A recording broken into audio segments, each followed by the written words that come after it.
Hey everybody, how you doing? It's Charles Miller here with What's Up with Online Marketing, and I'm doing video number 3 of a series of 10 that I call Paying It Forward in my 90-day video challenge that I'm doing with my parent company, Internet Lifestyle Network.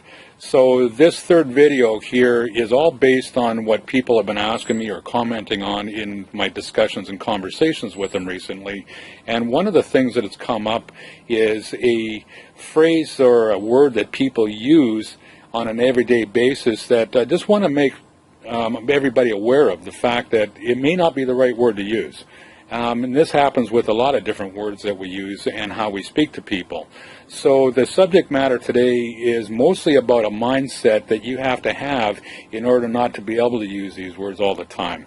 So it relates to words that you and I use every day, and people will use these constantly, but in the wrong context sometimes. So I want to give you a couple of examples with this. The word that I'm talking about today is the word try.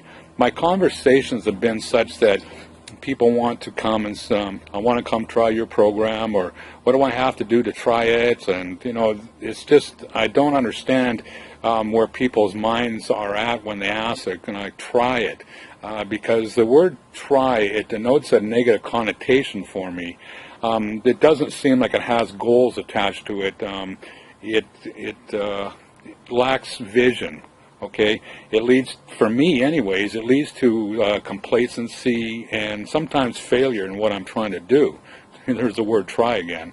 The things that I'm attempting to do is another way of putting it. So when I think of the word try, I try to input the word attempt in there, and attempt seems to me to have more of a positive connotation because I'm going to attach a goal to it and I'm going to go out and do it. So the word try is a negative connotation, the word attempt is a positive connotation, and I can see that there's benefits to the positive side of thing, obviously, because it's going to get people motivated, it's going to get them inspired, it's going to have a goal attached to it, it's going to give me a call to action, in other words. Whereas the word try leads you into a little bit of complacency, and it gives you a way out. So that's an example of the word try and attempt. Another good example of that might be the word but and the word and. So if you're in a conversation with somebody and you always want to interject and add your own 2 cents worth in there, and you use the word but, what you're basically doing is you're telling somebody that you don't really agree with them and you want them to listen to what you're saying. Now, if you were to approach that same conversation and add the word and in there at the end of when they've finished talking, then what you're going to be doing there is that you're going to allow people to say, or that they're going to understand that you're not necessarily agreeing with them, or you are agreeing with them, and they might want to look at another suggestion on how to approach it in another direction. So that's the difference between the word but and and. And we use a lot of these different types of word phraseologies and stuff like that, and I'm not an expert at this, believe me, by no means. It's just something that I've become really aware of lately, and I want to become a little bit more cognizant of all what I say to people and how I say it. And it's also been brought up, by people when I've been talking to them.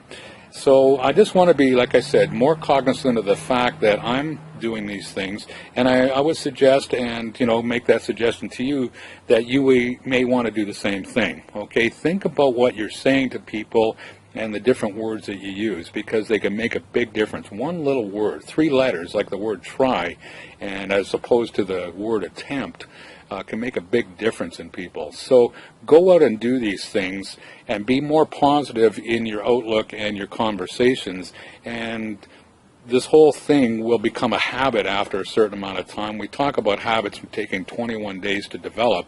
Well, these things after 21 days will become, in your speech and your verbalization, will become that habit, and it'll be a natural thing for you to get these words out. So anyways, that's all I've got to say at this point. I hope you got some benefit from this. like I said, I put the post out there today, and I needed to just get these words out there. Now, if I got my point across, I sure hope I did, then that's great. If I didn't, then read the post and participate in what I'm asking people to do in a comment and share down there. And by the way, if you like this video, please try, put your information in down below there in the comments section. I'd really appreciate the feedback. And let's see if we can work through this together.